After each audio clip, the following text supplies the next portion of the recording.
Now, we have opened the conference formally. The conference is open formally. We are going to continue with the program, and the open session covers an item called political reports. Now it's up to delegates if they want to hear the political report or they want to make noise and not hear it, but it will be delivered. It's going to be delivered. Yeah. The political report is going to be delivered. If you don't want to listen to it, you make your noise, but the political report is going to be delivered.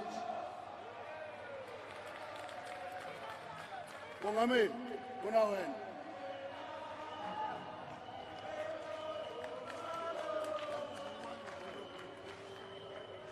Amandla! Amandla! Viva ANC, viva! Comrades, I would like to appeal that we stop singing. Let us stop singing so that we should get on with the tasks that our members have given us to come to this conference and represent them. I want to appeal even to those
Thank you, comrades.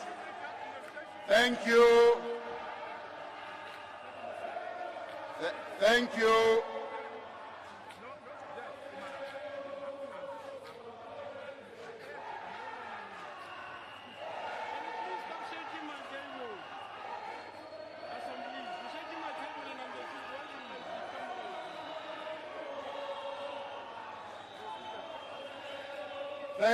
Thank you, comrades. Thank you. Let us now start.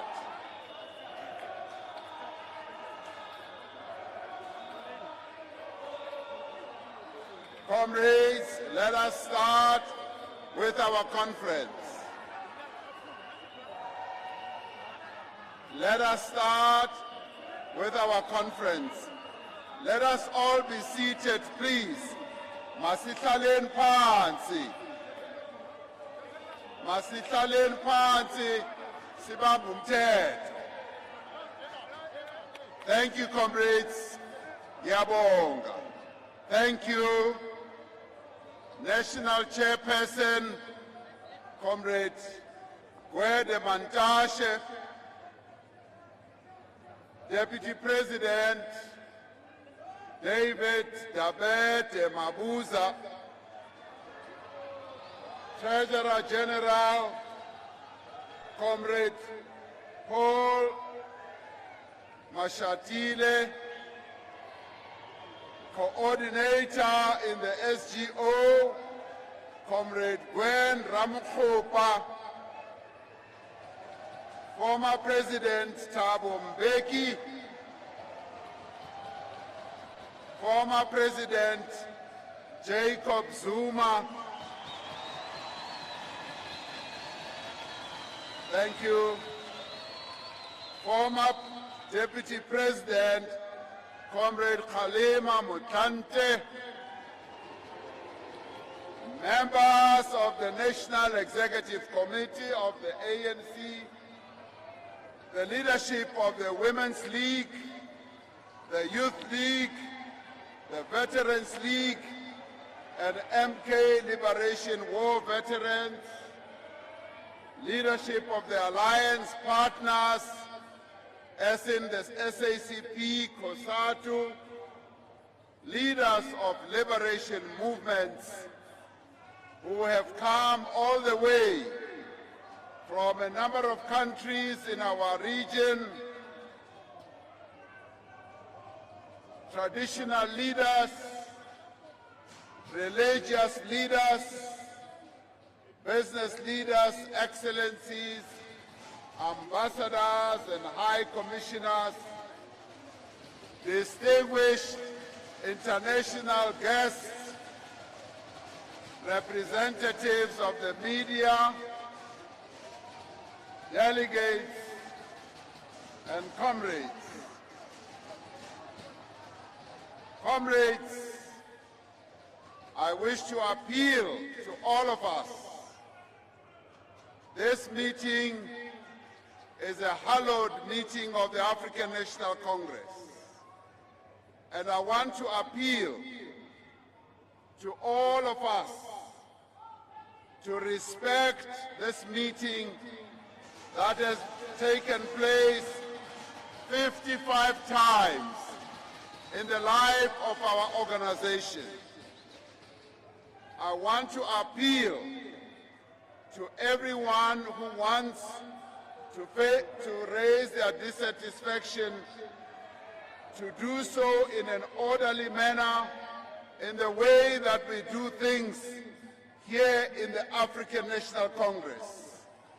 We've been in existence for 110 years, and this is not the time to come and display this type of disorderly behavior in the presence of international guests and as our nation is watching what is happening here. Comrades, this does not behave well for the African National Congress. On behalf of the National Executive Committee, I would like to extend a very warm word of welcome to all delegates present here, as well as our observers and guests for your attendance to this 55th National Conference of the African National Congress.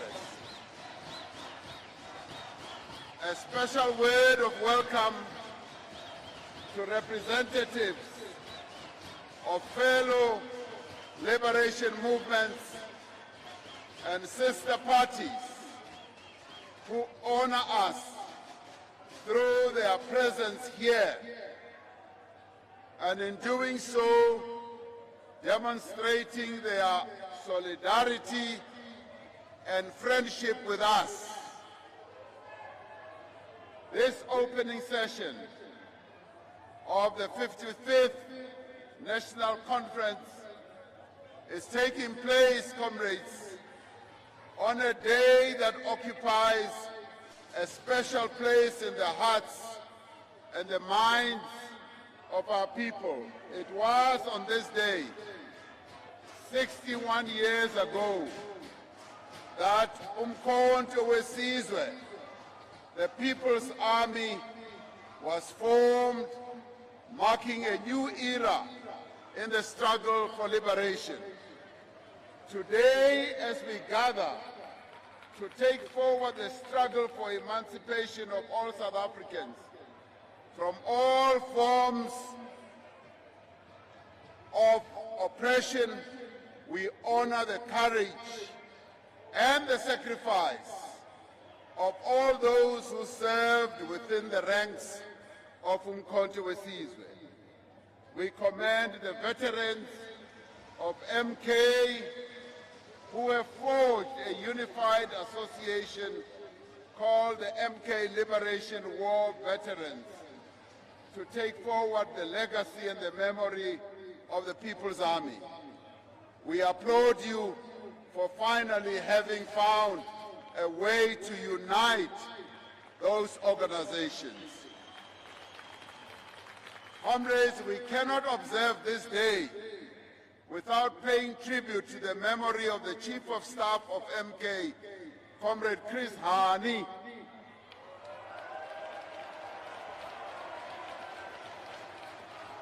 and express our deep sadness and disappointment that his killer has been released on parole. Our thoughts are with Comrade Chris Hani's family, Madim Pohani and the children, as well as his party, to which he was General Secretary of the South African Communist Party. As they try to make sense of all this and deal with it, Chris Hani, comrades, was a great son of the soil and was among the most admired, the most beloved, without a doubt, with the most extraordinary of our revolutionary. Security, please come here.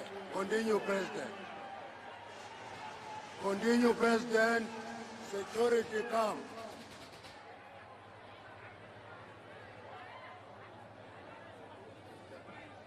Comrades, let us, in recognition and commemoration of this moment, stand and observe a moment of silence as we remember those who sacrificed their lives in our struggle, and as we remember Chris Hani. Let us observe a moment of silence.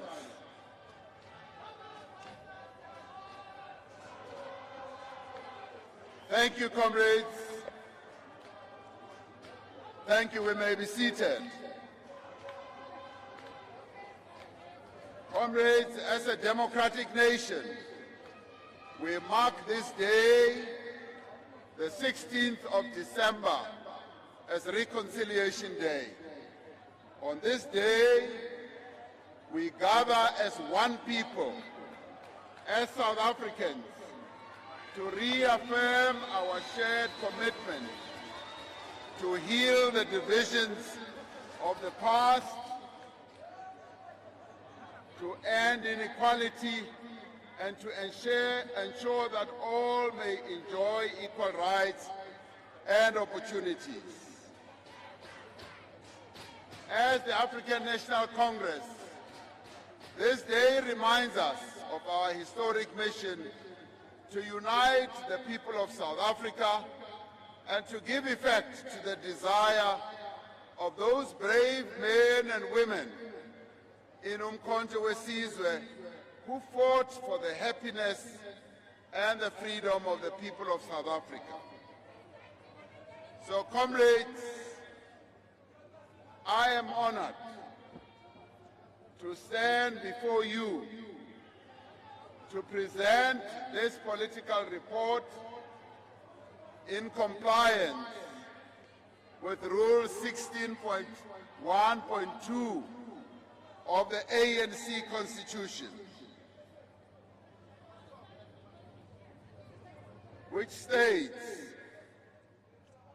the President of the African National Congress shall present to National Conference and the National General Council a comprehensive statement on the state of the nation and the political situation generally. In this regard, the report must reflect on what the ANC has done to implement the decisions that it took in the last conference. This report takes, comrades, as its starting point the vision and the mission of the African National Congress, which is set out in the aims and objectives contained in the Constitution of the ANC, which include, among other things, that the ANC shall unite all the people of South Africa, Africans in particular, for the complete liberation of the country from all forms of discrimination and national oppression,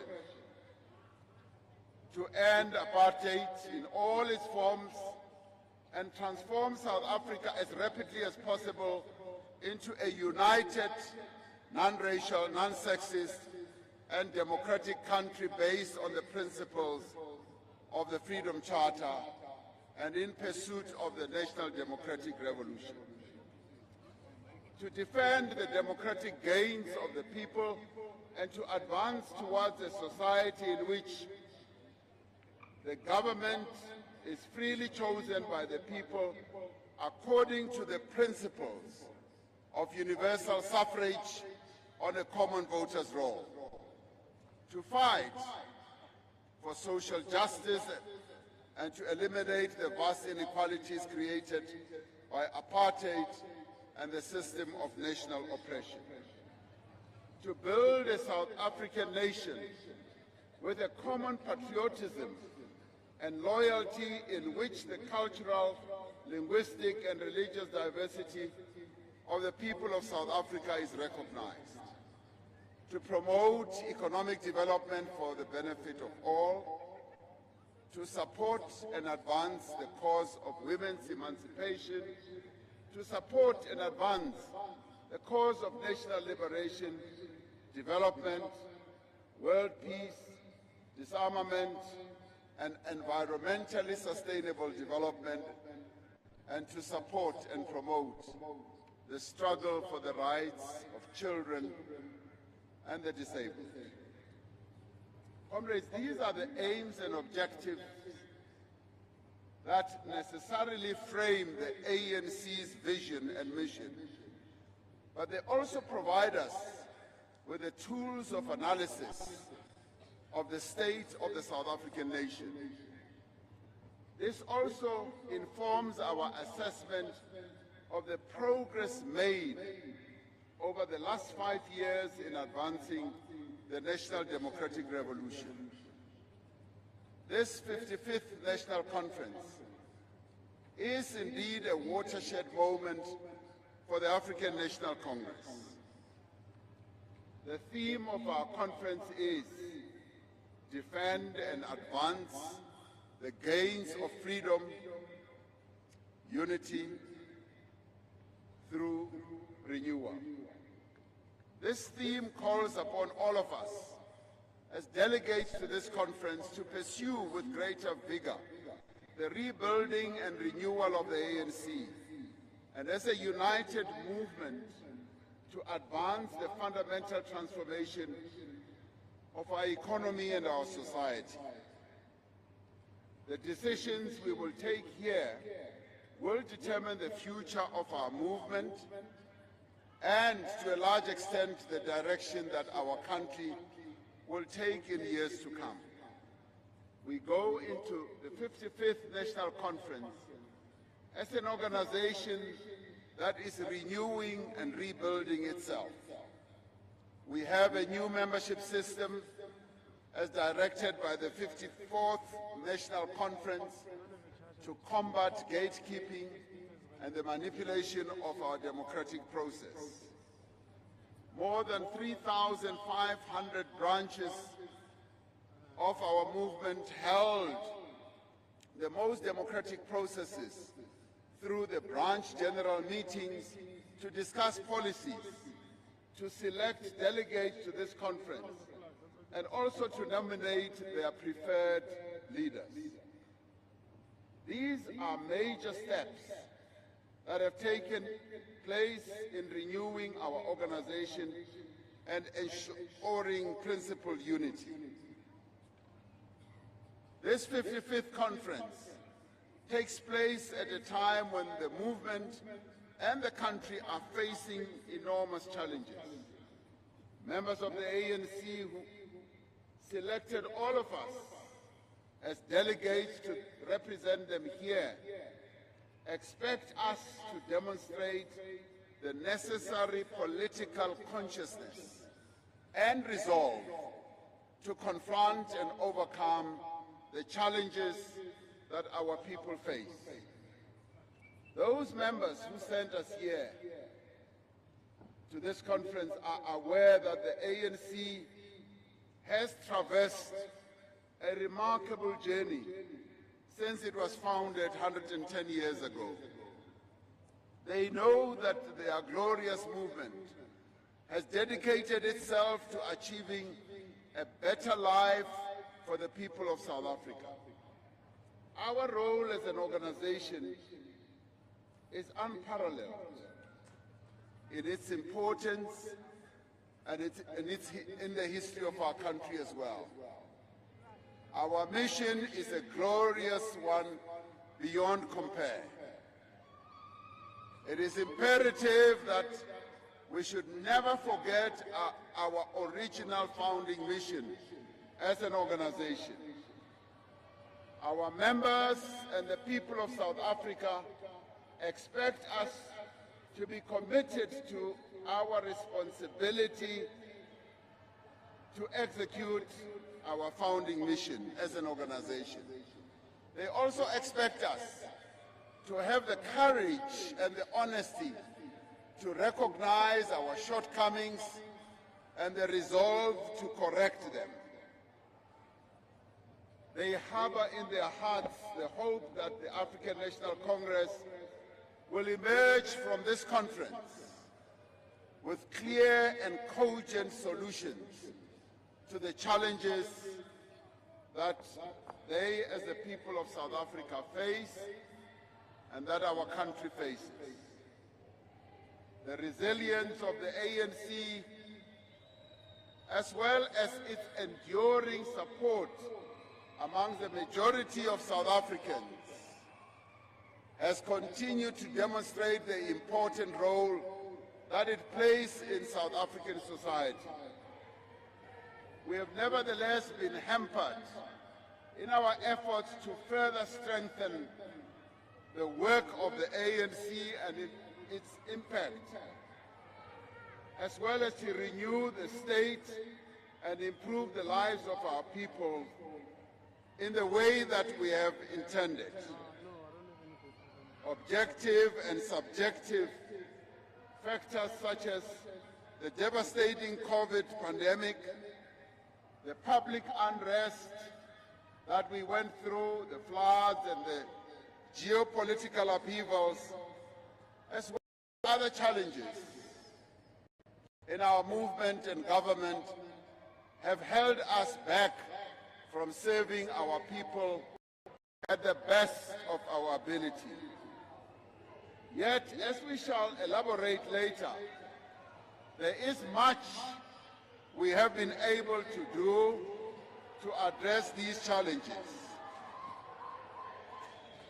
We were able to embark on interventions that enabled us to confront the pandemic. We introduced economic and social measures that helped minimize the impact of the virus. We also initiated a variety of measures that have put the economy on a higher trajectory of growth and development. Despite the time lags in putting the economy on a firm footing of sustained growth, the setbacks of failing electricity generation and other weaknesses in infrastructure, we see some green shoots starting to sprout. I do believe that better days do lie ahead. Comrades, since we last gathered here in 2017 at the 54th conference, our movement has had to bid farewell to several stalwarts, leaders and cadres of our movement. Senior members of our movement who passed away during this time include our departed and beloved Deputy Secretary General, Comrade Yasmin Jesse Duarte, whom we remember fondly. We also remember Isitwalandwe, Comrade John Nkadimeng, Isitwalandwe, Comrade Andrew Mlangeni, Isitwalandwe, Comrade Winnie Madikizela Mandela, former ANC Treasurer General, Comrade Mendy Msimang, an NEC member, Comrade Edna Mulewa, Comrade Bavelile Songwa, Comrade Jackson Mthembu, Comrade Tlengiwe Mkhize. We also remember veterans such as Rashaka Rachitanga, Johnny Aronson, Petros Mashishi, and Comrade Matiba, who died recently.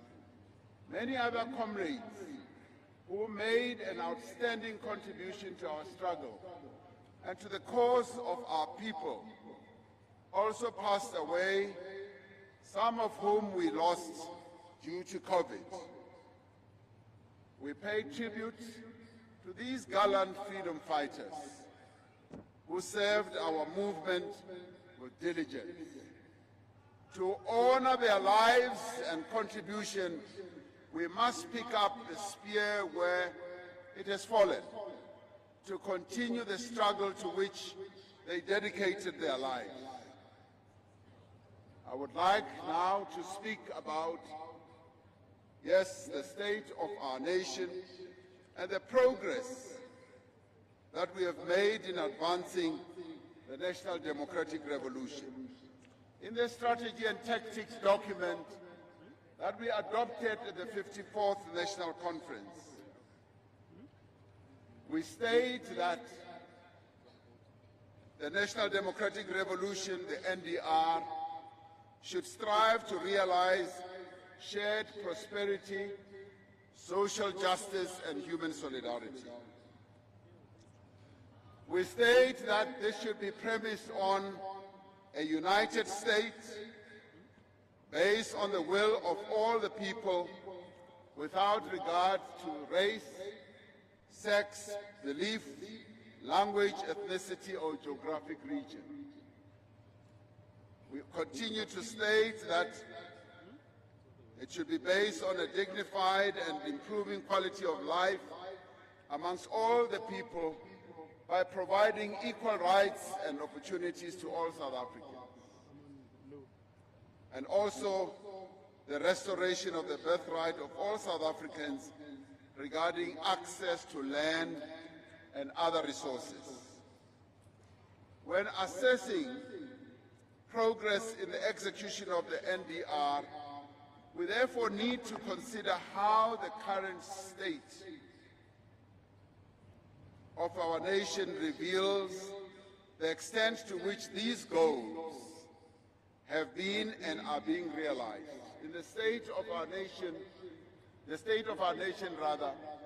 must in the first instance be measured by the quality of life of the people of South Africa, especially the poor and the working class. We need to ask ourselves, how far has the ANC gone in creating a better life for all South Africans? In reflecting on the circumstances of the people of South Africa today, we recognize the substantial and meaningful progress that has been made in improving the quality of their lives since the advent of democracy.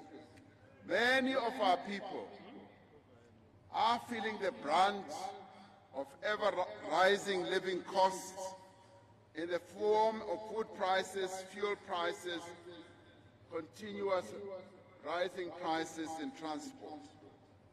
The levels of poverty continue to give rise to a sense of hopelessness amongst our people.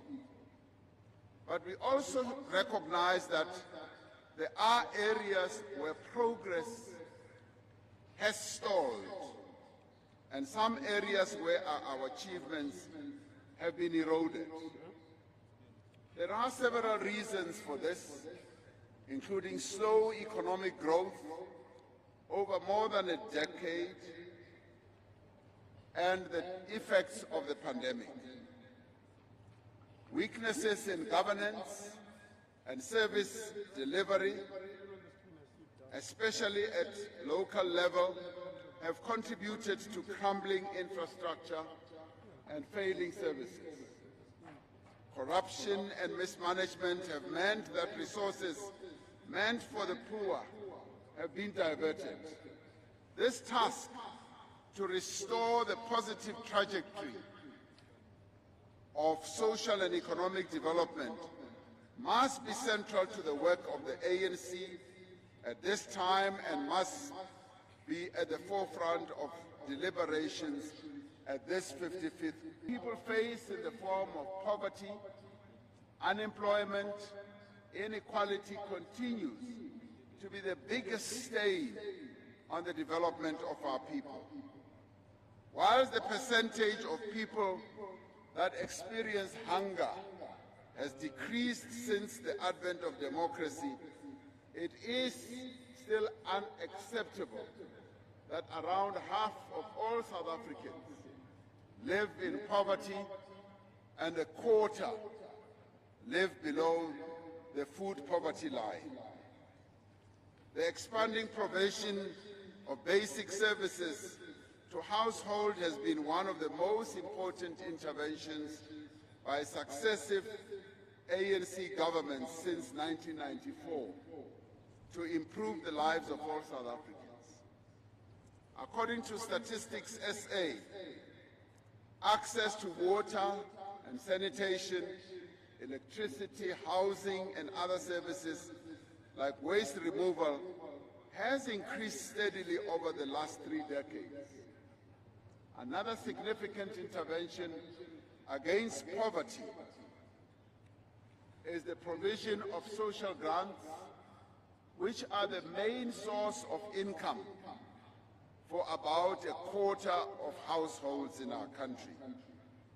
Just over 2.5 million people were receiving social grants in 1999. Today, over 18 million people are now receiving these social grants. The introduction of the Special Relief of Distress Grant during the pandemic meant that about half of all South African households received at least one grant. According to estimates by some researchers, without this expansion of social support in the past 2 years, poverty would have been 5% higher amongst the poorest households. In the long term, it made in access to health gets a solid foundation for social and educational development. Prioritized early childhood, supported several early childhood development to the formal school curriculum. And we have also successfully moved early childhood development from social development line, the delivery of education to our children from a very early stage.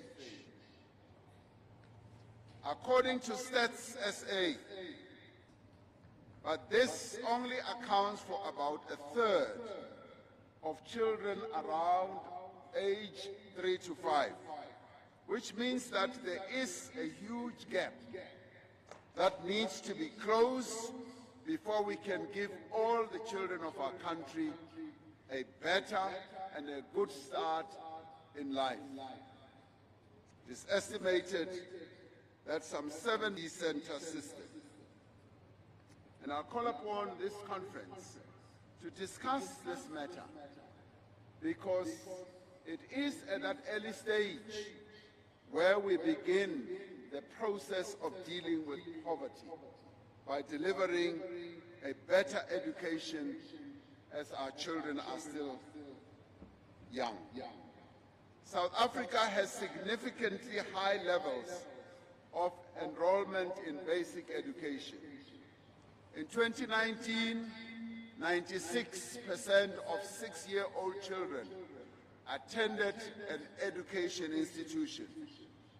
This is a phenomenal achievement, which we should all recognize because not many countries are able to reach this level of access in education at a young age. But we should also be concerned about the dropout rate from school, which is unacceptably high, with the result that less than half of children who start school get to grade 12. We often find that many of our children or young people drop out at grade 9 and grade 10 before they get to grade 12. This is a matter that should concern us and which we should discuss at this conference. An important intervention to improve school attendance and alleviate poverty was the introduction of no-fee schools in poor communities. We have seen the results of our investment in education in the steady improvement in the overall matric pass rate since 1994. From the late 1990s, where the pass rate stood around 50%, now the matric pass rate last year was 76%, which is a great achievement from where we started. The 54th National Conference resolved to improve access to higher education through, amongst other interventions, the provision of free higher education for students from poor and working class backgrounds. As a consequence, funding by the National Students Finance Aid Scheme, NSFAS, for poor and working class students in universities and TVET colleges rose from 21 billion rand in 2018 to 38.6 billion rand in 2021, which is quite significant. But the total number of students funded increased from around 580,000 to 770,000 over the same period, which too is a significant improvement. The expansion of access to higher education is indeed a great achievement that will benefit the economy and the country for many years to come. Together with the work being done to strengthen basic education, the growth of post-school education will ignite the skills revolution that we have so often spoken about and that we must now embark on in a focused manner upon identifying the key skills that our economy needs and deploy young people to acquire those skills. To ensure that skills training is linked directly to the demand in the economy, we are pioneering a fundamentally different approach to skills development for unemployed young people. Another important intervention is reducing poverty and improving people's quality of life is the provision of quality health care, especially to the poor. Since the advent of democracy, starting with the provision of free health care to children under 5 years of age and pregnant women, the ANC government has made substantial progress in this respect. However, there is still significant inequality in access to health care, with our country still having two parallel healthcare systems, one for rich people and one for poor people.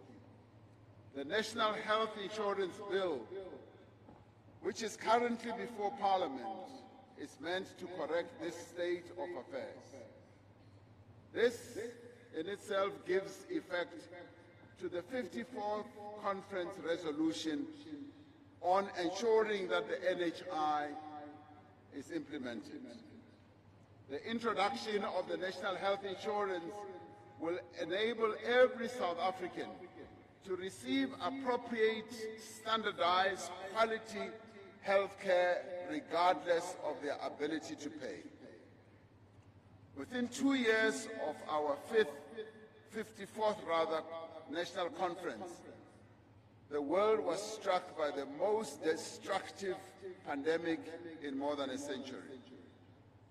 COVID-19 has cost more than 6.6 million lives globally and more than 102,000 COVID-related deaths in our country. Our response to the arrival of the virus in our country was swift and decisive.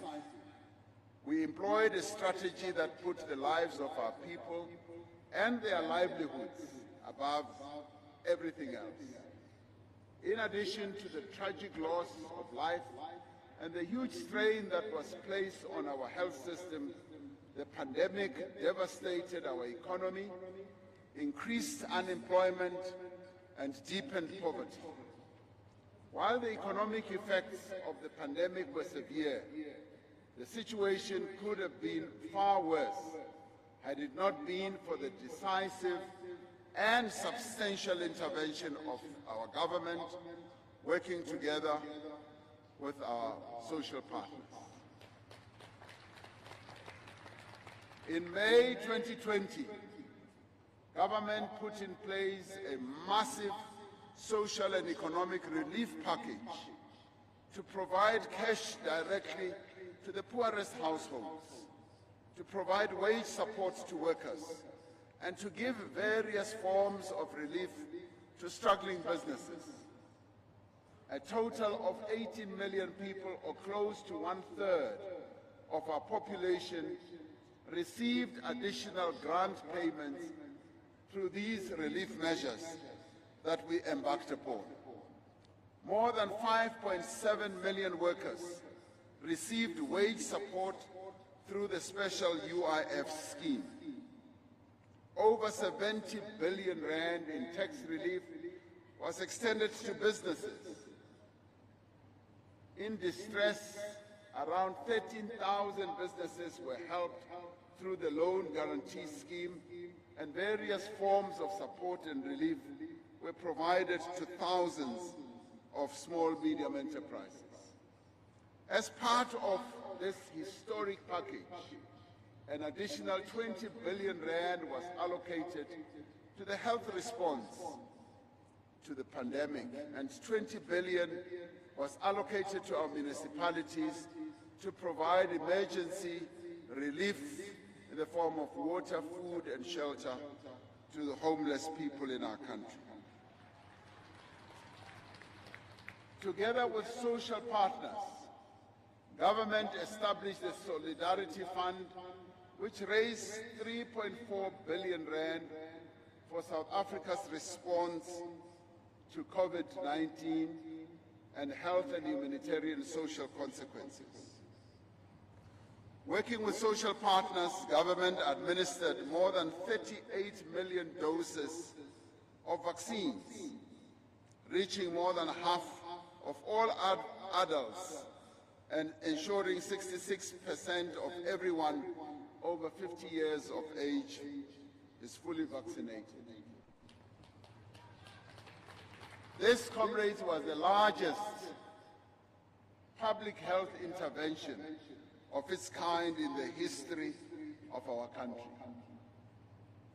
What stands out from the COVID-19 experience is the extent of mobilization and organization by the people of South Africa through all social formations. For businesses, we saw religious institutions, we saw our traditional leaders, we saw our sports leaders enter the campaign against COVID-19.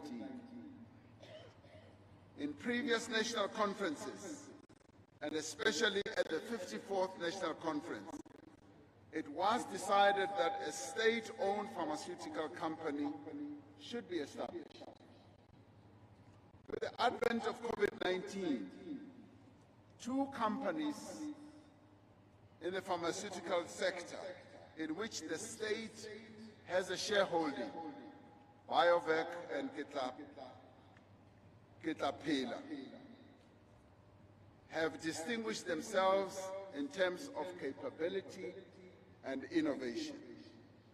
BioVac has now entered the vaccine manufacturing space with great effect. This year marks 25 years since our democratic constitution came into effect. The Freedom Charter, the lodestar of our movement, underpins the values and the norms of the country's constitution and serves as a guide for all our actions, all our programs and processes. The Constitution remains the foundation of our democratic order and the guarantor of the rights of all South Africans. We have done much to give effect to the rights contained in the Constitution, whether in the form of democratic labor laws or in the progressive provision of housing, water, sanitation, education, healthcare, and social grants to the poor and the vulnerable. However, the task of ensuring that all South Africans are equally able to exercise these rights is far from complete. This is evident in the high levels of poverty, unemployment, and inequality, the lack of access and assets to land, the weaknesses in the provision of basic services, including deficiencies in the quality of healthcare and education. We should resist the populist retort that seeks to lay the blame for lack of transformation and poor service delivery on the constitutional protections and safeguards that ultimately protects us and future generations. We should rather develop and implement the policies that will manifest the promise of a transformative constitution that we have. Improving our performance stands at the center of what we have described as the second phase of transition to a national democratic society.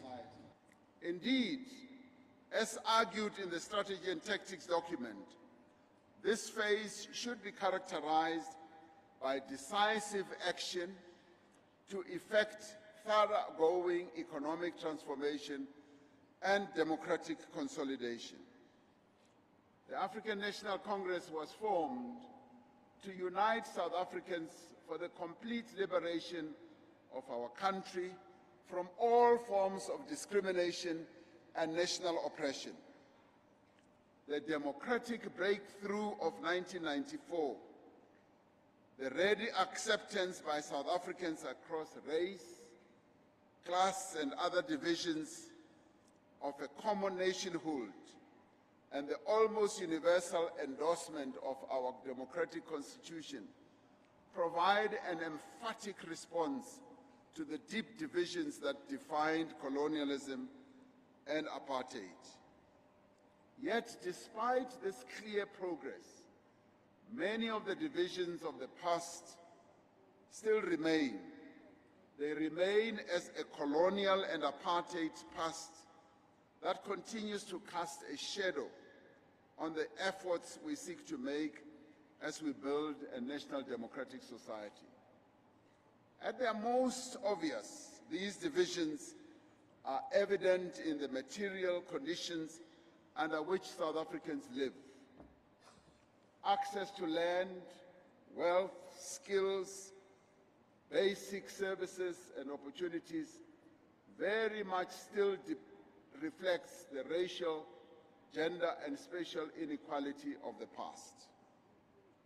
Unless these material divides are breached and eliminated, the goal of social cohesion and national unity will forever remain elusive. Racist and sexist attitudes persist in parts of society, alongside ethnic chauvinism, homophobia, and other forms of intolerance. We see these attitudes manifested in acts of blatant racism, violence against women, and discrimination against the LGBTIQ+ people and persons with disabilities. The persistence of these material divisions, attitudes, and practices strikes at the core of our efforts to build a national democratic society. There is a subtle erosion of our principles of non-racialism, especially in practice. The non-racial character of the African National Congress needs to be reflected both in its policies and in the composition of its membership, as well as in the composition of its leadership, its electoral support as well, and its mobilization programs. Women need to participate fully and equally within all structures of the ANC and all South Africans, regardless of race, gender, class, language, culture, sexual orientation, or disability, must find a home in the African National Congress. We must reaffirm our stance that women should also participate fully in all our structures, especially in leadership positions.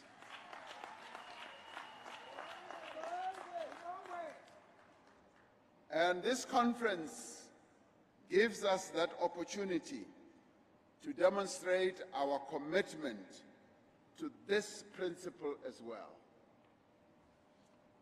One of the defining features of the democratic breakthrough of 1994 is that it gave effect to the call of the Freedom Charter that no government can justly claim authority unless it is based on the will of the people. Since then, the country has held regular, free, fair, and peaceful elections at national, provincial, and local level. The most recent national and provincial elections took place in May of 2019, providing a firm mandate for the 6th democratic administration. The ANC received a majority of votes at national level and in all provinces except the Western Cape. The 2019 election is testament to the vitality and durability of our democracy and also abiding support of the people of South Africa for the African National Congress. However, voter turnout in these elections was markedly lower than in previous elections. Voter turnout declined from 73% in 2014 to 66% in 2019. While there may be reasons for the low voter turnout that are specific to these elections, there has been a discernible decline in voter participation over the course of several elections. Comrades, this presents a significant challenge to the development of our democracy and ultimately to the legitimacy of our elected institutions. This requires that the ANC, working together with the Alliance and other social formations, should undertake a deliberate program to improve our voter participation, particularly amongst young people. One of the important features in the operation of our democracy is the participation of members of the public in the development of government policies and the passage of laws. Our conception of democracy, of people's power, that is, has always extended beyond the narrow formalities of elections at regular intervals. To enhance this, the executive has revived the program of Izimbizo, which provides platforms for communities to engage with the President, ministers, the Deputy President, premiers, MECs, and local councillors. Economic transformation stands at the center of the second phase of transition and is necessary to give effect to the aims and objectives of the ANC. This means that the structure, the ownership, control, and participation in our economy needs to be radically transformed to serve the interests of the people of South Africa. As set out in the Freedom Charter, our lodestar document, all South Africans must share in the country's wealth. Economic transformation requires an economy that is growing and creating employment. It requires an economy in which new businesses are able to emerge and flourish, where black people, the women of South Africa, are able to advance at all levels and in all areas of the economy, and where township and rural economies are able to grow. It is an economy in which the features of apartheid, inequality, and exclusion are steadily removed and replaced by an economy that involves, empowers, and benefits all South Africans. In the 28 years since the advent of democracy, the country's economy has grown, it has created employment and provided opportunities to the black people in our country and to women that they were previously denied. However, for much of the decade leading to the 54th conference, the economy was characterized by low growth and higher levels of unemployment. The 54th conference therefore correctly adopted several important resolutions to reignite growth, to accelerate land redistribution, to reduce economic concentration, to increase localization and beneficiation, and support the development of small businesses and cooperatives.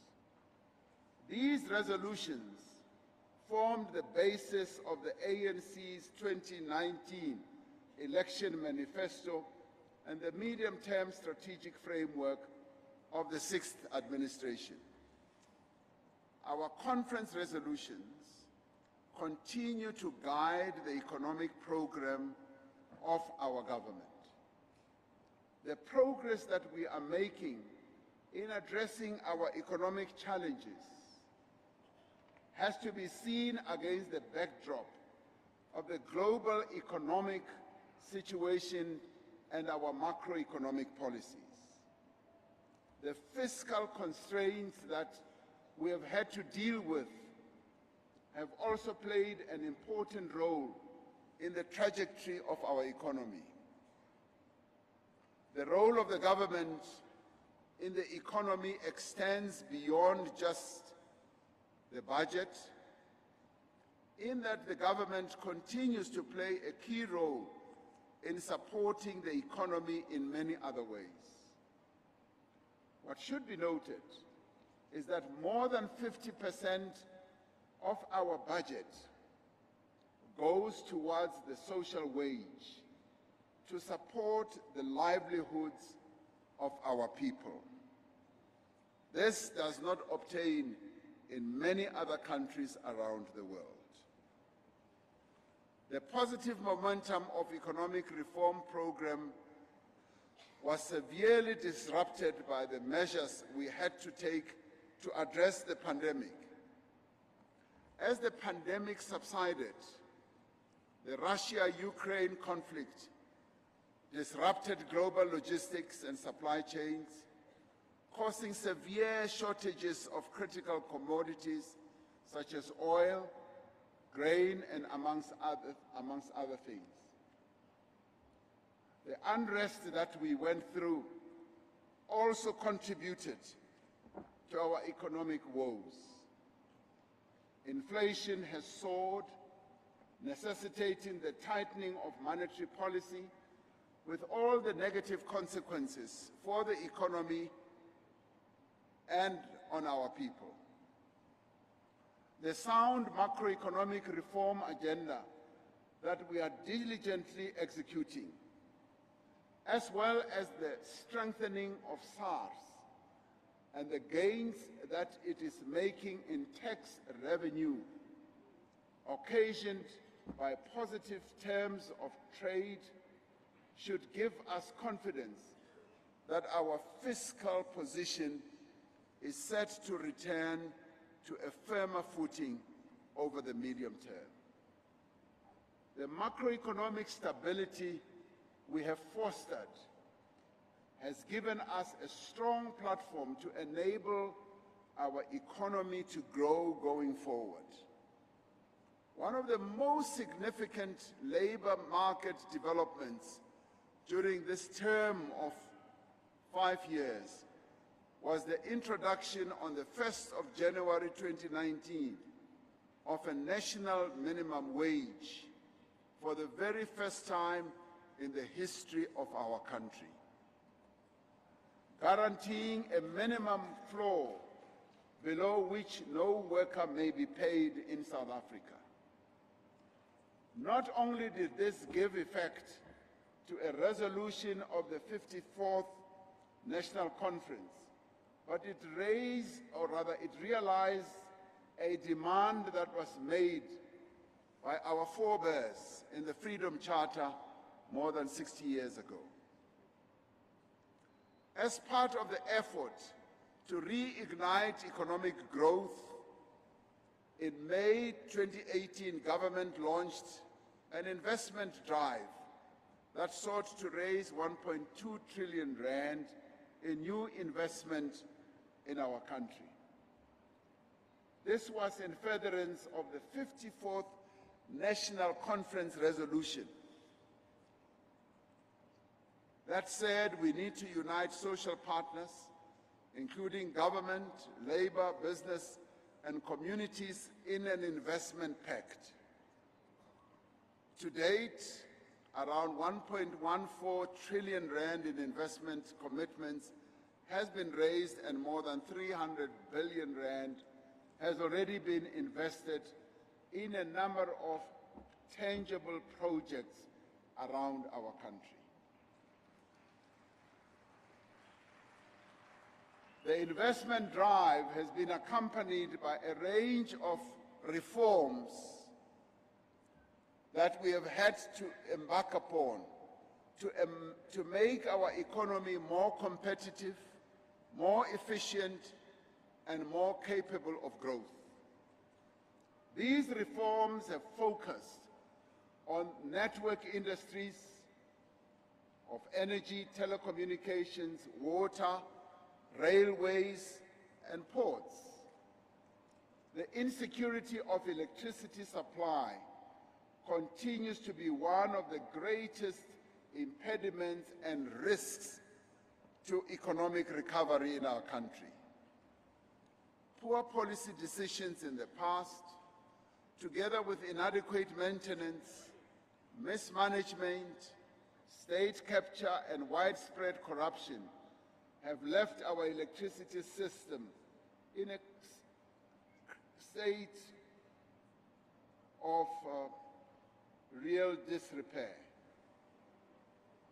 The effects of load shedding are felt every day by households, businesses, schools, hospitals, government offices, and indeed by our people generally. Load shedding severely constrains economic growth as well as transformation. It constrains job creation, poverty alleviation, and development. It represents a real threat to the advancement of the National Democratic Revolution. Since the 54th National Conference, we have undertaken several far-reaching measures to completely transform the country's energy sector. Apart from the immediate steps to stop state capture at Eskom and rebuild the utility, government has made significant policy changes to enable more competitive, reliable, cost-effective, and sustainable electricity generation. An important part of the work to reverse the effects of state capture is the recovery of funds that were paid illegally or improperly to a number of companies. To date, nearly 3 billion rand has been recovered by Eskom alone, and a further 5 billion rand is being claimed in various court processes.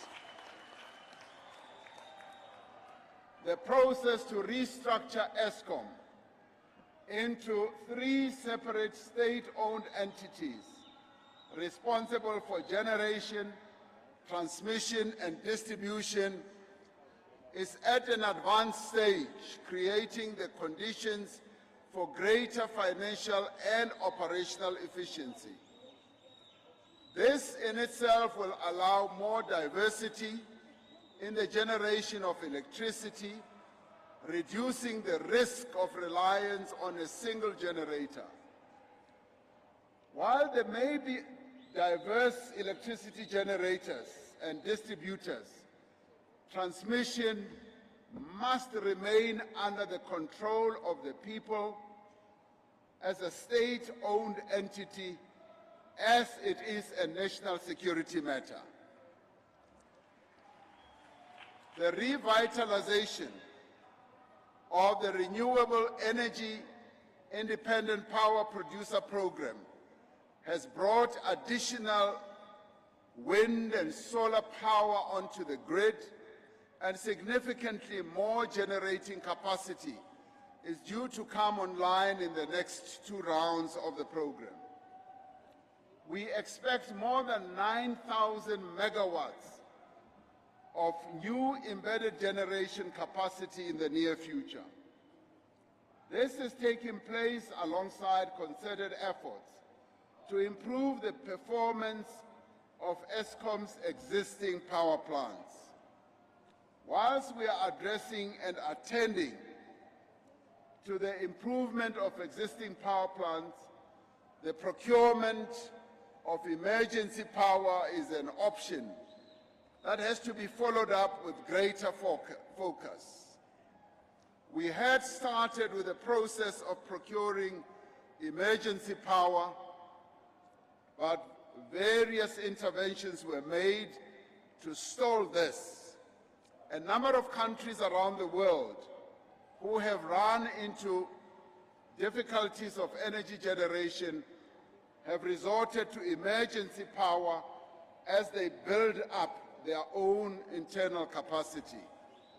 This, too, is an option that has to be focused on as we move forward, because if we do not do that, load shedding will remain with us for much longer.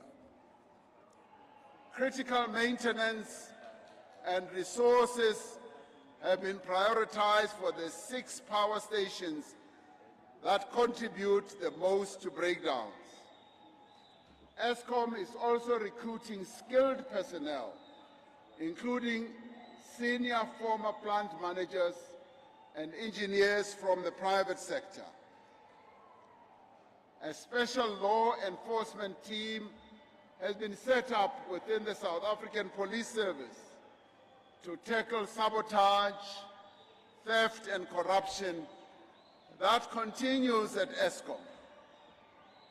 But the efforts that we are embarking upon are going to deal with those who continue to sabotage our electricity generation and who continue to participate in corrupt activities at Eskom.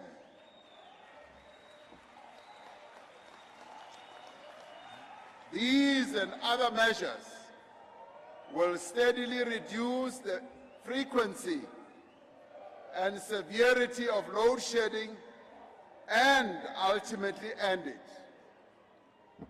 In fulfillment of the national conference that we held in 2017 resolution on firm action that we need to take to improve governance and performance of state-owned enterprises, steps were taken immediately after a national conference to appoint new leadership with the requisite skills and experience at strategic SOEs like Eskom, Transnet and Genel.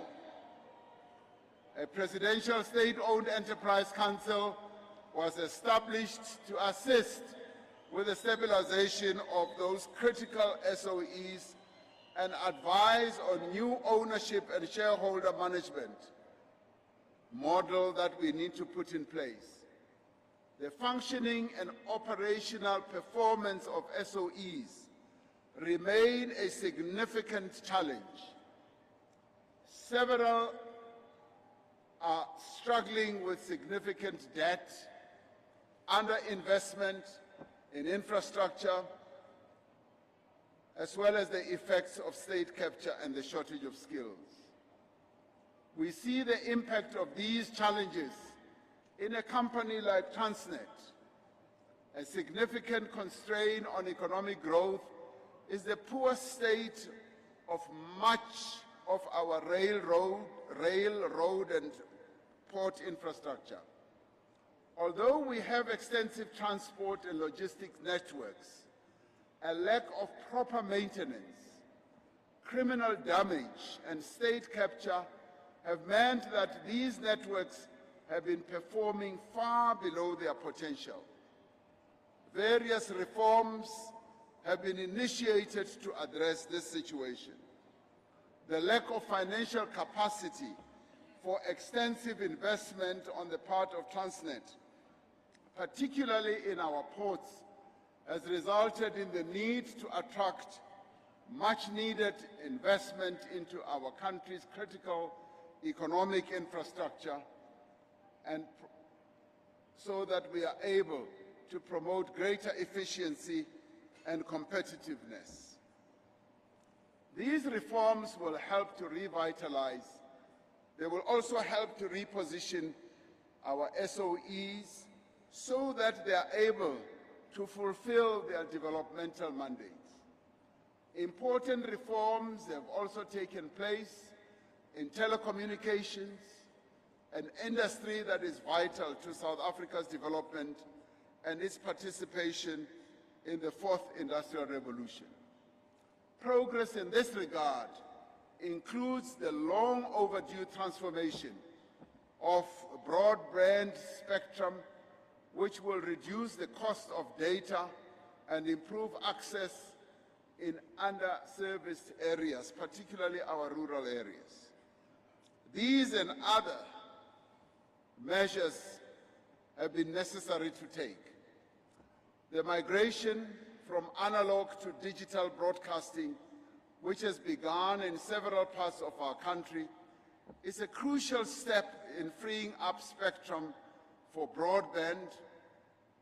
It is a priority to now complete this process. One of the most critical drivers of future growth in an economy is investment in infrastructure.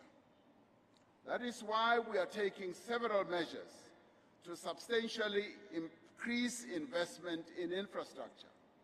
One of the challenges has been to build infrastructure project preparation capacity in order to get infrastructure projects implemented. That capacity is now being put in place, both at national as well as at provincial level. To date, 34 out of 50 strategic infrastructure projects are in implementation stages in areas such as social housing, bulk water supply, road building, rural bridges, and student accommodation. The purpose of all these economic reforms and initiatives, as well as investment initiatives, is to create more employment for our people.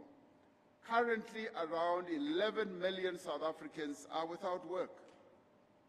Such high levels of unemployment undermine our efforts to reduce poverty, they threaten social stability, and they prevent our economy from realizing its full potential. Unemployment, particularly among young people, is the country's greatest challenge and its most urgent task. This situation was made much worse by COVID-19, which led to the loss of around 2 million jobs within a space of a few months in 2020 and 2021. Unemployment in South Africa is a structural problem, reflecting the legacy of apartheid colonialism. Productive activity is concentrated in a few firms in each industry, allowing little room for the growth of small businesses and new entrants. Most growth sectors are not sufficiently labor-intensive, and there is a mismatch between the skills we have and the skills that our economy needs. Excessive regulation and inefficient network industries increase the cost of doing business and, importantly, the cost of hiring people. An important focus of the last 5 years has been on encouraging the emergence of small and medium enterprises, cooperatives, small businesses, as well as rural, but also township businesses. Undermining all our economic transformation efforts is the advancement of the economic position of Black people and women South Africans. That is why we introduced broad-based Black economic empowerment, affirmative action, preferential procurement, and other transformation policies to address the imbalances created by years of apartheid rule.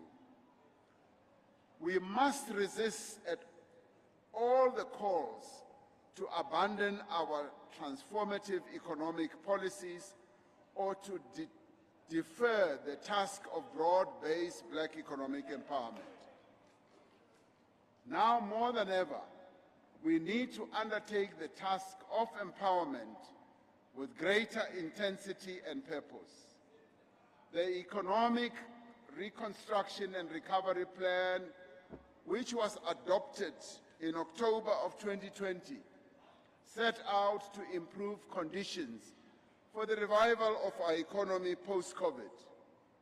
Recognizing that it would take time for the labor market to recover in the wake of the pandemic, government launched an employment stimulus program to provide public and social employment opportunities. It also supported livelihoods of people in sectors particularly badly affected by the pandemic, such as the creative industry, the small-scale farmers, and the ECD practitioners, as I said earlier. One of our tasks is to ensure that the people who graduate from these programs that we have embarked upon find opportunities elsewhere in the economy for employment and income generation. We have set up an online platform to provide pathways, particularly for young people, to job opportunities to learn and to start their own youth enterprises. To date, over 3 million young people have registered on this platform, and more than 900,000 young people have been placed in earning opportunities. The economy is showing signs of recovery. The latest GDP figures show that the size of the economy has surpassed the pre-pandemic levels.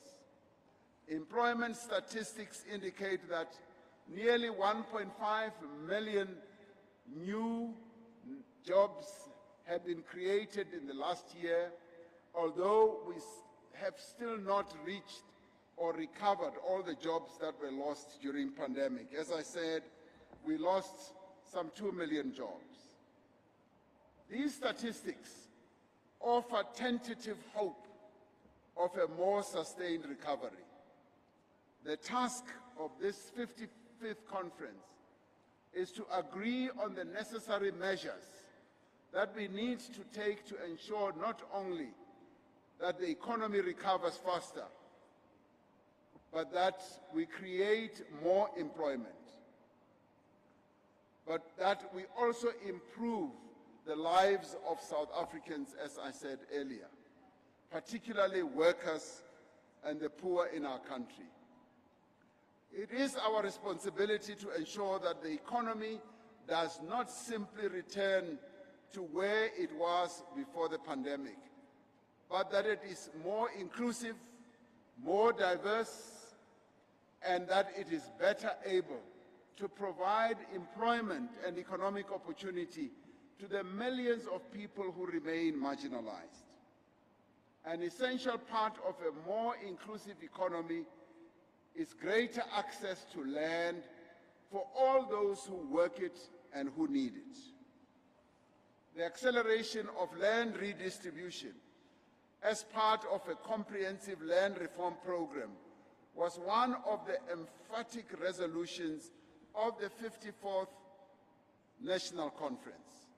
In particular, conference resolved as follows: we must pursue with greater determination the program of land reform and rural development as part of the program of radical socio-economic transformation. We also said expropriation of land without compensation should be among the key mechanisms available to government to give effect to land reform and redistribution. In determining the mechanisms of implementation, we continued, we must ensure that we do not undermine future investment in the economy or damage agricultural production and food security, the 54th conference said.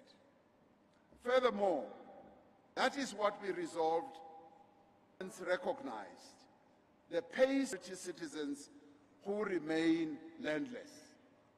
Since the advent of democracy, government has transferred over 4 million hectares of land through restitution and over 5 million hectares through redistribution, accounting for nearly 11% of commercial farms. Setback of our efforts to amend, continue to pursue all available options, including through legislation like the expropriation bill, to implement our 54th National Conference resolution.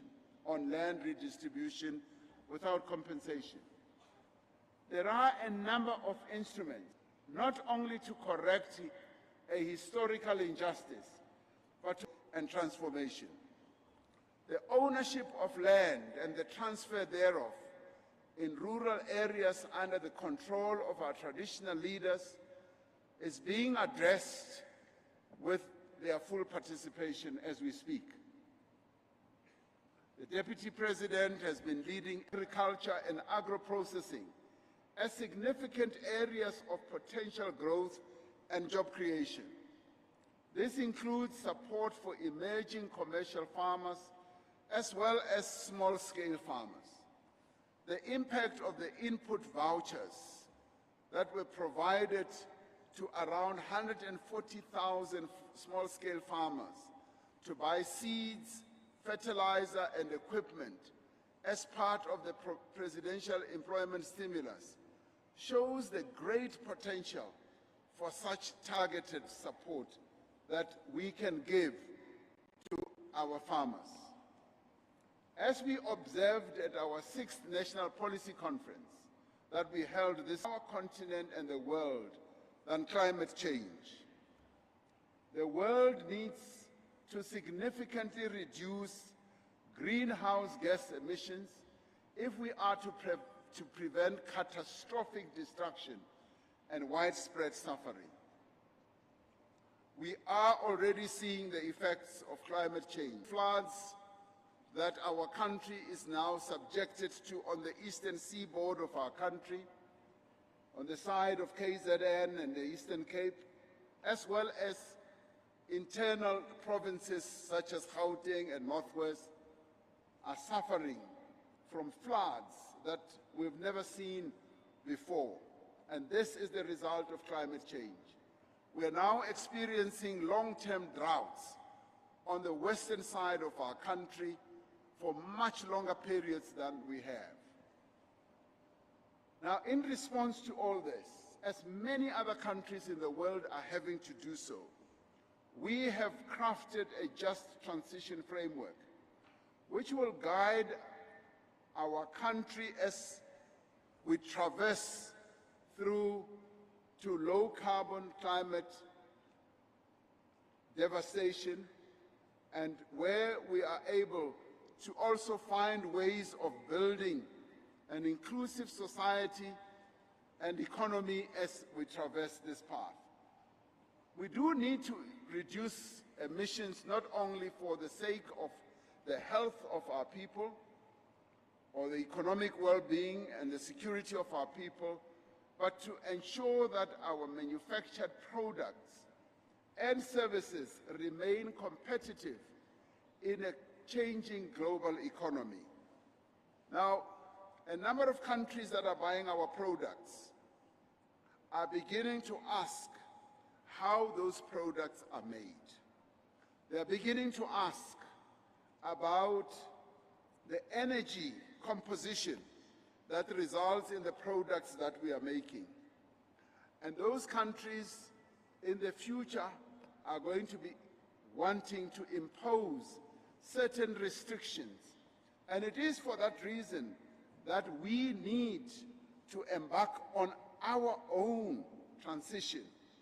And we do need to embark on an energy transition that is going to make our products competitive. We have consistently maintained that this transition away from fossil fuels needs to be an inclusive and just transition.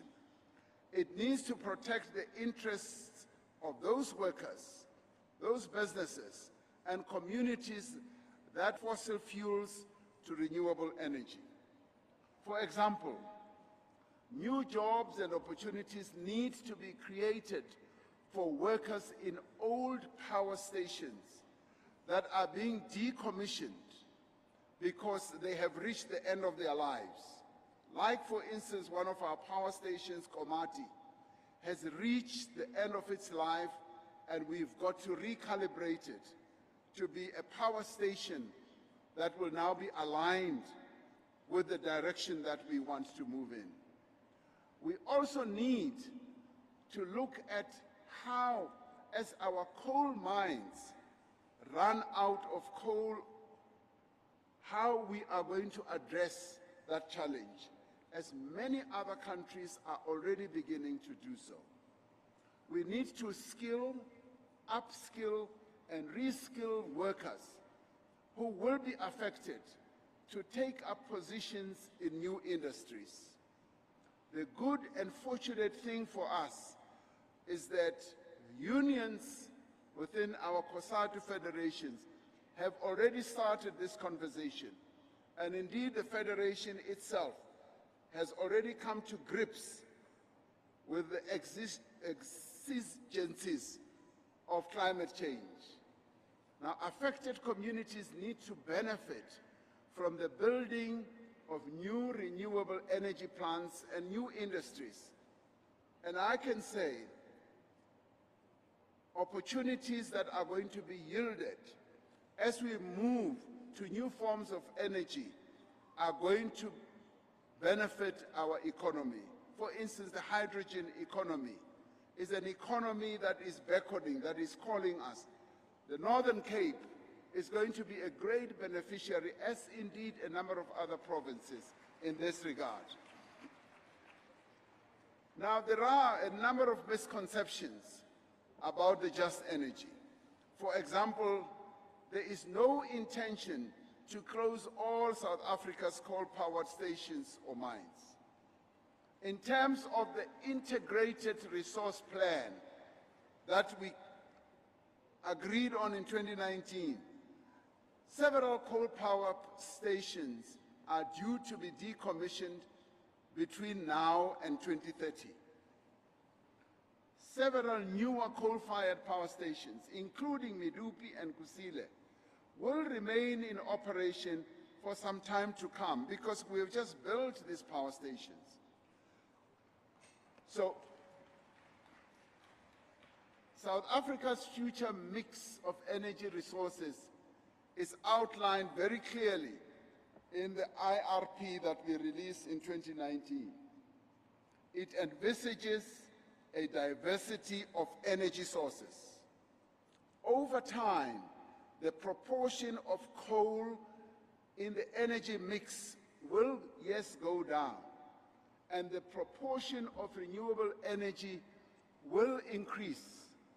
As a matter of principle, the pace and the form of our just transition must be informed by our own national interest, by our developmental needs, and by the availability of our own resources. The transformation of the financial sector is a priority if we are to ensure that all South Africans have access to banking services and finance. Among our long-standing resolutions is the establishment of a state bank that would be able more effectively than commercial banks to service the poor in our country and advance our country's developmental needs. And it is for this reason that we need to pursue and finalize the corporatization, for instance, of the Post Bank to fulfill this function. The Post Bank is our bank country. It laid out how to implement the 54th National Conference resolution on the public ownership of the South African Reserve Bank. The NEC reaffirmed that it should be fully owned by the people of South Africa. That was agreed. Now, the ANC needs to take into account high levels of concentration. You will recall that at the 54th conference, we did discuss the issue of the high levels of concentration of ownership and control in our economy. Enable a reduction in data prices following a market inquiry, action against companies that hiked prices during COVID, and increased employee ownership in some companies following measures, mainly linked to infrastructure.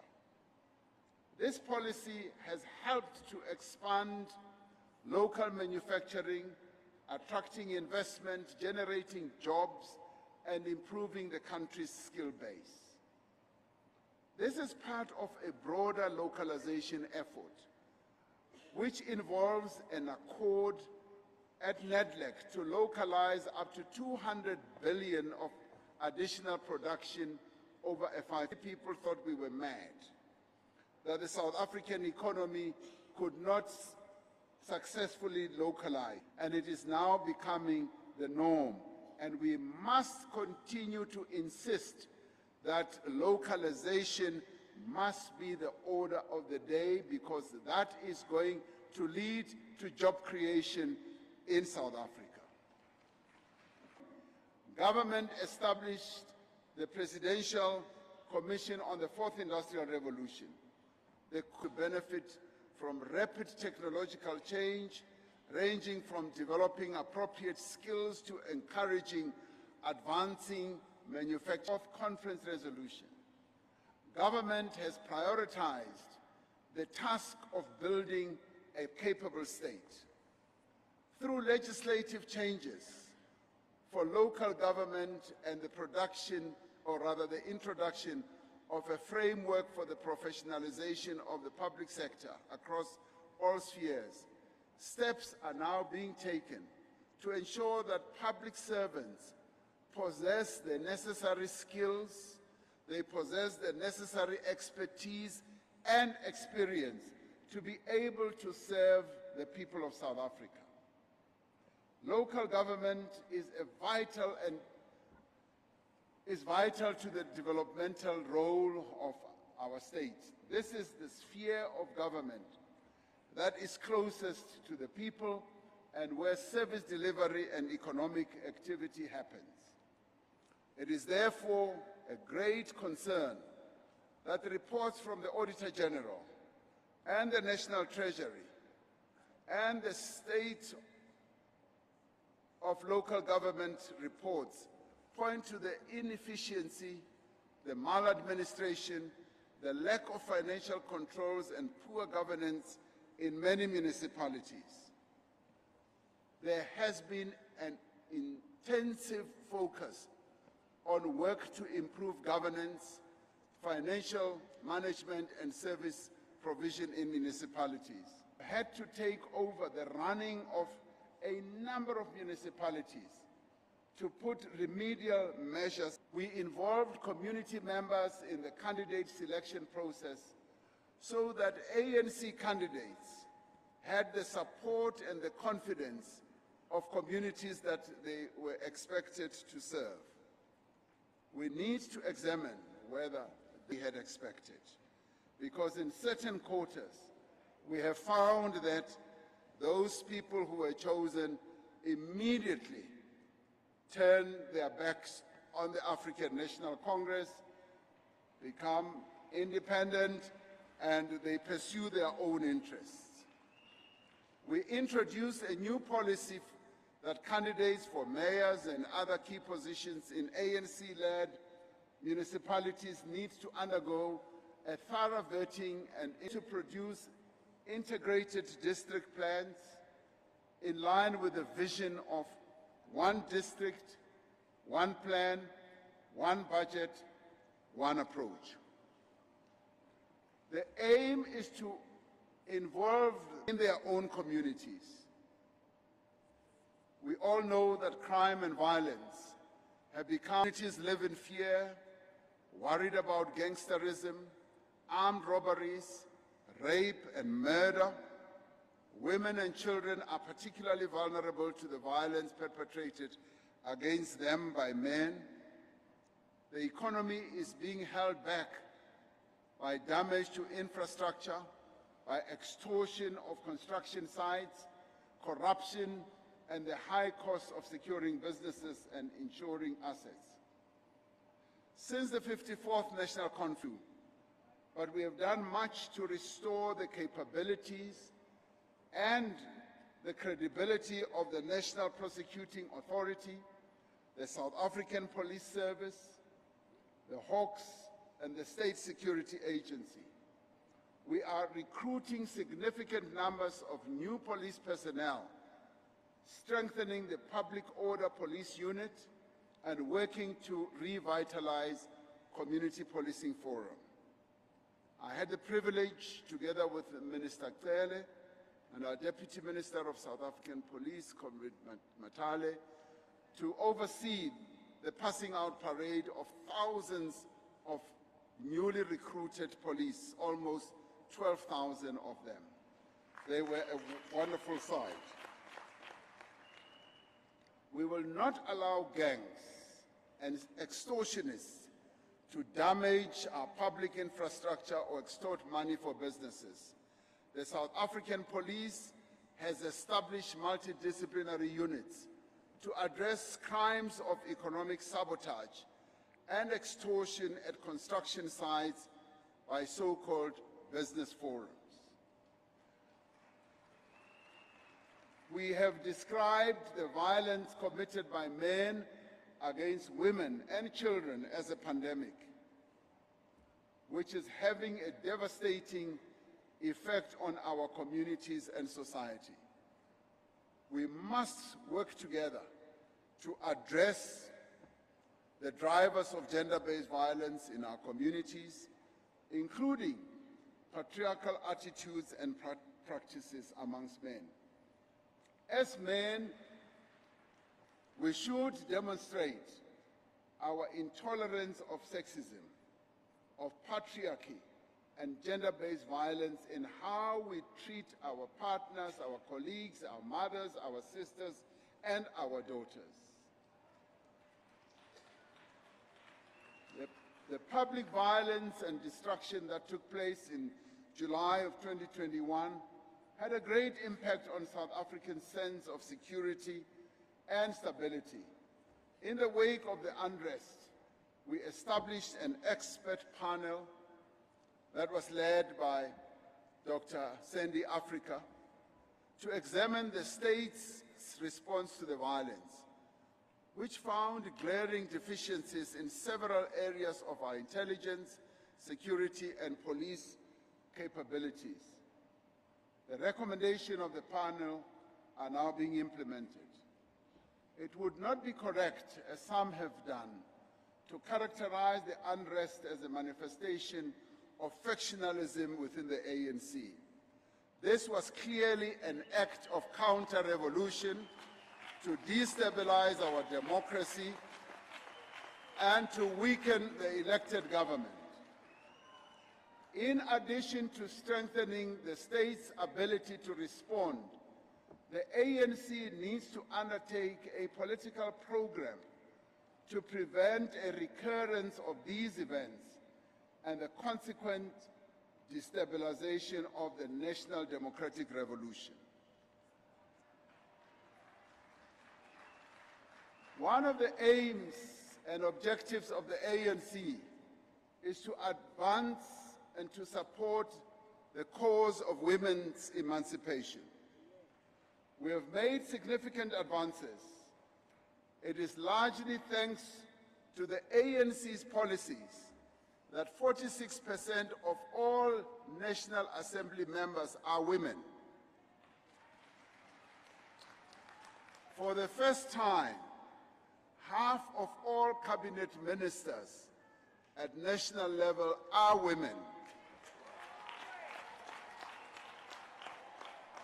And even at provincial level, we continue to insist that at the very least 50% must be women in the provincial executives. And in some cases, there are even more women than men on those provincial executive councils. Out of 256 judges on our bench, 114 are women, and nearly half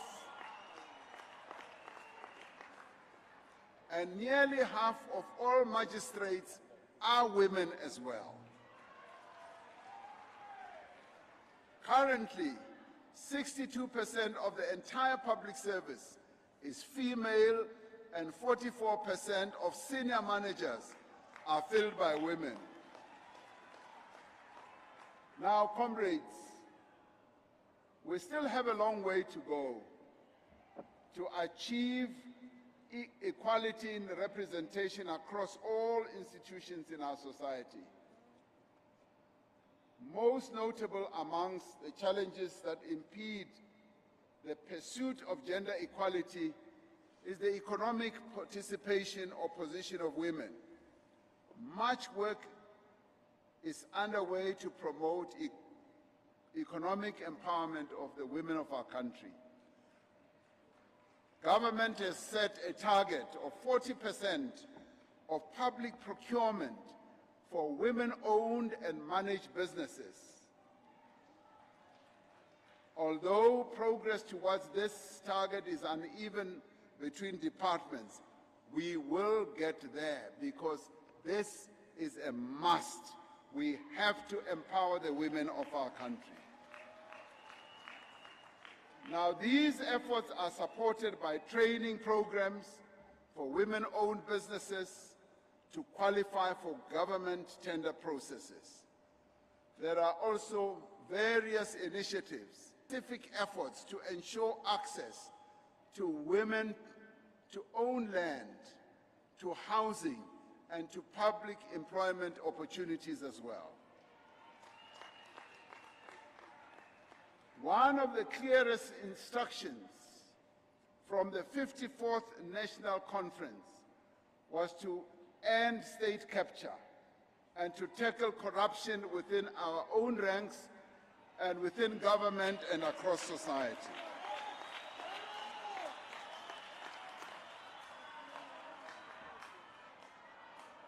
Since then, we have taken decisive measures to end state capture, to restore state-owned enterprises, to rebuild public.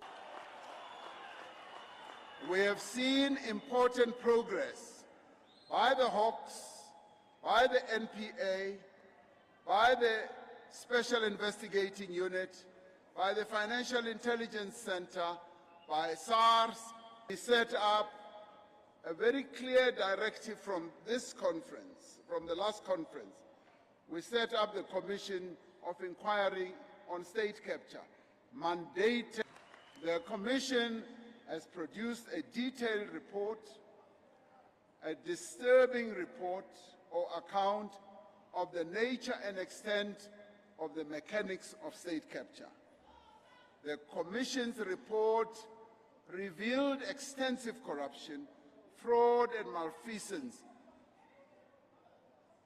within government departments, state-owned enterprises, provincial governments, security services, law enforcement agencies, and both local and international companies as well. As the ANC, we have consistently maintained that the Commission is a necessary part of the broader social effort to end all forms of state capture and corruption. We set up a process to engage with the findings and recommendations of the Commission as the ANC to determine how these can help to enhance the process of fundamental renewal and rebuilding within our own movement, as well as in government and broader society. From the deliberations and resolutions of this conference, we must ensure that we use the work of the State Capture Commission to consolidate and intensify the efforts against state capture and ensure that, yes, those responsible, whoever they are, wherever they are, that they should face the might of the law. But we must also say, we know that there will be resistance, but this must strengthen our resolve so that we can protect and advance the gains of our revolution.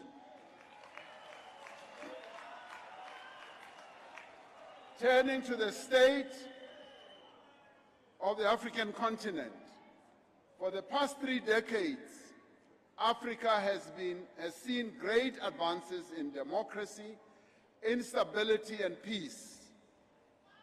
The formation of the African Union in 2002 here in South Africa and the adoption of the AU agenda for 2063 a decade later demonstrates the determination of African countries to forge a common future defined by peace, development, and continental integration. Progress towards the achievement of these goals has been mixed. The African Union set itself the objective of silencing the guns by 2020. While peace has been achieved in some areas, there is still a multifaceted approach that includes improved governance, entrenched democratic norms for our institutions.